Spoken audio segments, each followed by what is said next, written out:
former federal prosecutor and contributing editor to the National Review. That's what it is.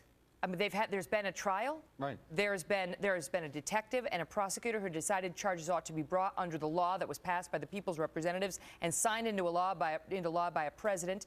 There's been a defendant, a defense attorney, a prosecutor, a prosecution, and a conviction. Right. And now the president is going to step in they're saying, thousands of cases, right, hundreds of thousands, and say, I know better. Right. Just as the president uses prosecutorial discretion as a pretext for changing a whole bunch of laws he doesn't like, he's now moved on to the pardon power. So the pardon power is going to be his way of rewriting the federal narcotics laws, which he personally thinks are too severe. So it evidently doesn't matter both that Congress has written these laws, that trials have taken place under these laws, and that his core constitutional responsibility is to take care that those laws be faithfully executed. He's going to rewrite them unilaterally. What about all of the stuff about how he's a constitutional law professor and he'll be following the law and he won't be doing an end around Congress? However, Andy, he does have the pardon power. I mean, unlike some of the other things we've discussed, this one's clear he has the pardon power. Is this an abuse of it? Yes, it's a massive abuse of it. Look, he's got a lot of raw power. The president has enormous power. And the pardon power is there for good reason. If in individual cases injustice has been done, if there are mitigating circumstances in a case that warrant a correction, that's why the president has the power.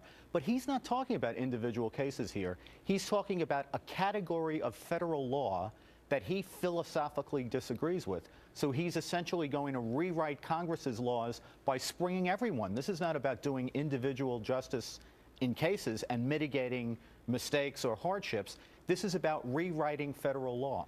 And does it have to do with race? Because the non-violent drug offenders who are most likely to benefit from this tend to be people who went to prison for dealing crack, correct? Right. For dealing crack as opposed to cocaine. And there's long been an argument that the laws are racist in terms of the outcome on those two prosecutions. In other words, you go to prison more likely if you're black and you're dealing cocaine than if you're white, black and dealing crack versus white dealing cocaine. Right. It's a disparate impact theory. They can't conceivably say that Congress's design was racially motivated because white crack defendants get treated just like black and Hispanic crack defendants. Right. What they say is because more people have been harshly sentenced under the crack laws and sentencing guidelines, that they are racially, the racial element of it is in the impact rather than in the design. Why is that not legitimate? That sounds legitimate. Well, because racism is about the intent to use race in order to achieve so it's not outcomes. a racist intent, but shouldn't something be done to right that wrong? That the disparity between the prosecutions and the prison sentences that come down on those two crimes. Well, but the disparity, the problem with the disparity is not racism. The problem with disparity is racism only if race is the reason for the disparity in the first place. The problem with the disparity here is that sensibly, I think you can make a good argument that crack shouldn't be weighed like 100 to 1 against powder cocaine. But that's what we have Congress for. And in fact, Congress has rewritten these laws to make the disparity somewhat smaller. I think you could still make a good argument that there's work to be done in this area.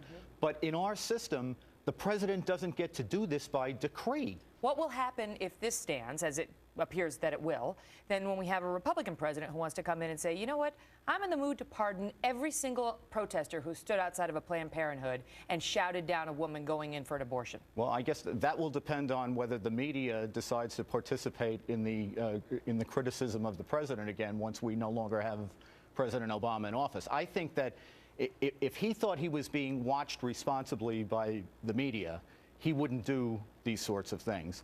He does them because he thinks he can get away with them, and in fact, he has gotten away with them. He talked about overcrowding of prisons. Well, that's how they justified the release of illegal immigrants who had been caught on violations of U.S. law, separate and apart from the illegal immigration aspect. They had violated our law once they got here, and we've been releasing them, saying, well, we don't have room for them. And now we're releasing these drug offenders we have in prison, saying, well, we don't have room for them. And what have we had in the last 40 years? We've had the biggest dip in crime, really, in history. It's been a cultural upheaval in terms of the dropping of the crime rates.